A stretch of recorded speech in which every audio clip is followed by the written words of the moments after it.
ဒီကိစ္စကိုတဲ့ပဲဆွေးနွေးလိုက်ရအောင်ဗျာ online ပေါ်မှာမီးတွေတောက်ပြီးအငင်းပွားနေကြတဲ့မိခွန်းတစ်ခုပေါ့ပထမဆုံး date မှာယောက်ျားလေးတစ်ယောက်ကလက်ဖက်ရည်ဆိုင်ခိုးလဲဆိုရင် तू ကတန်ဖိုးနေတဲ့သူလားဒါမှမဟုတ်မိန်းကလေးကပဲရန်ဟမ်းများနေတာလာ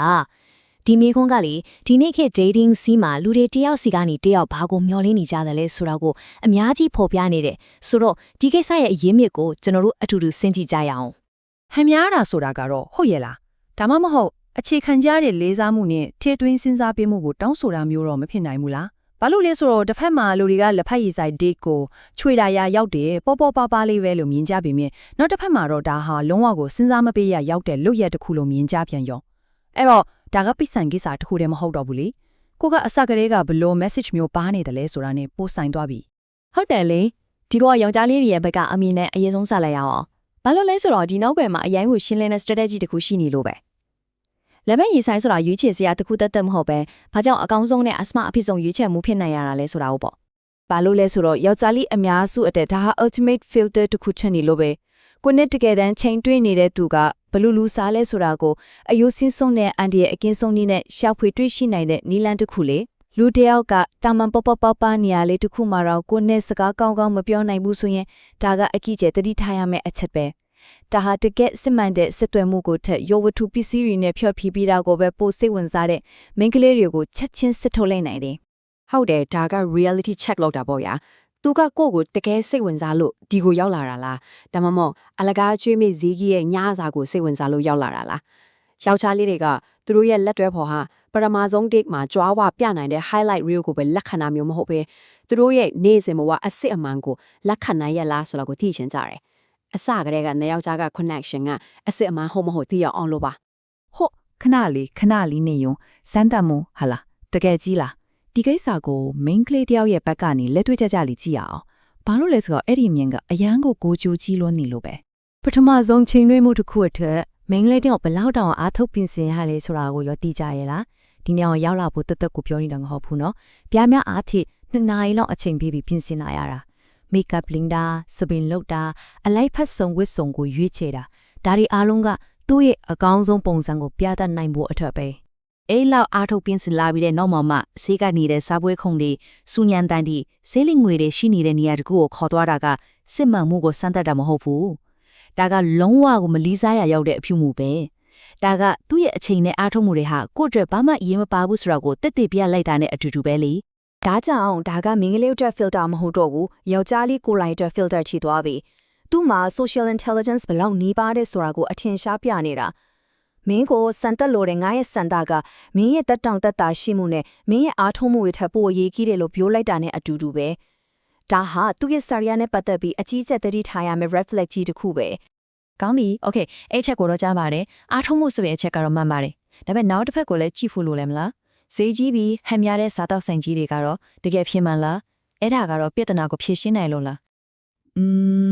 အဲ့ဒါတော့မဟုတ်ပြန်ဘူးအဲ့ဒီချက်ကိုတော့လက်ခံပါတယ်ဘာလို့လဲဆိုတော့အဲ့ဒီလိုနေရာတွေကလုံးဝကိုမတူညီတဲ့ပြဿနာအသက်တစ်ခုကိုဖန်တီးလိုက်လို့ပဲအဲ့ဒီနေရာတွေကလူနှစ်ယောက်လုံးကိုစိတ်ပညာရှင်တွေအခေါ် performance mode ဆိုတဲ့ဟန်ဆောင်မှုအခြေအနေထဲကိုတွန်းပို့လိုက်တယ်လို့ဖြစ်သွားတယ်ဟုတ်တယ်ရုတ်တရက်ဆိုသလိုလူကိုအာယုံမစိမ့်နိုင်တော့ပဲပြဲခင်းကိုတုံးအားမလဲကိုထိုင်တာမာရဲလားကိုပြောတဲ့စကားကစမကြရဲလားဆိုတာတွေကိုပဲစိုးရိမ်နေရတော့စမိုင်မှုဆိုတာဖြစ်တဲ့ပေါက်ကနေလွန်ပစ်လိုက်တယ်လို့ပဲအဲ့ဒီခါမှာဆက်သွယ်မှုဆိုတာချက်စိုးရိမ်စိတ်တွေနဲ့ဟန်ဆောင်မှုတွေပဲကျန်တော့တယ်ဒီတော့အစိုးနှစ်ဖက်လုံးကထောင်ချောက်တီဆိုတာကိုကျမတို့သဘောတူလိုက်ကြပြီအားထုတ်မှုနယ်လေလက်ဖက်ရည်ဆိုင်ကမလေးစားမှုကိုပြသရောက်နိုင်တယ်လို့ဈေးကြီးတဲ့စားတောက်ဆိုင်ကကြတော့လူတိုင်းရဲ့ဘင်းကိုစရိုက်အစစ်အမှန်ကိုဟန်ဆောင်မှုတွေနောက်ကွယ်မှာဖုံးကွယ်သွားစေနိုင်တယ်နှစ်ခုလုံးကပထမဆုံးချင်းတွေ့ချင်းရဲ့တကယ်ရွယ်ချက်ကိုလုံးဝလွဲချော်သွားစေတယ်အဲ့လိုဆိုတော့ဒီငင်းခုံမှုတစ်ခုလုံးကဒီကနေ့တော့နေရာနဲ့လုံးဝမသက်ဆိုင်မှုဆိုတာရှင်းလင်းလာပါပြီမှန်ပါတယ်နေရာဆိုတာတာမညာအသေးစိတ်အချက်တစ်ခုပဲတကယ်တမ်းအရေးပါတဲ့အဓိကချက်တွေကတော့ချိန်သွင်းမှုရဲ့အခြေအနေ context အဲ့ဒါကိုစီစဉ်တဲ့ယောက်ျားလေးရဲ့အုပ်ဆောင်မှုနဲ့သူတို့နှစ်ယောက်ျားကတကယ်ဆက်သွယ်မှုပဲဖြစ်ပါတယ်ဟုတ်ပါတယ်လက်ဖက်ရည်ဆိုင်တိတ်ကအရန်ကောင်းတဲ့အခြေအနေမျိုးတွေလည်းရှိနိုင်တာပ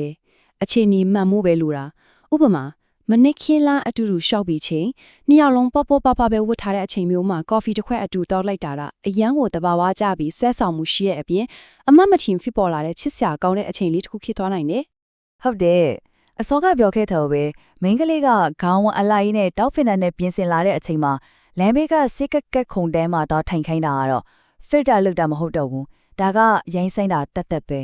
ကြိုတင်စီစဉ်မှုနဲ့ဆင်လာပေးမှုလုံးဝမရှိတာကိုပြလိုက်တာပဲ ဒီတော့နေရာကိုငင်းပွားနေရာကိုရက်ပြီးအရေးကြီးဆုံးမေးခွန်းကိုမေးရမယ်အချိန်ရောက်ပါပြီပထမဆုံးချိန်တွင်းမှုရဲ့တကယ်ရည်ရွယ်ချက်အစစ်မှန်ပါလေ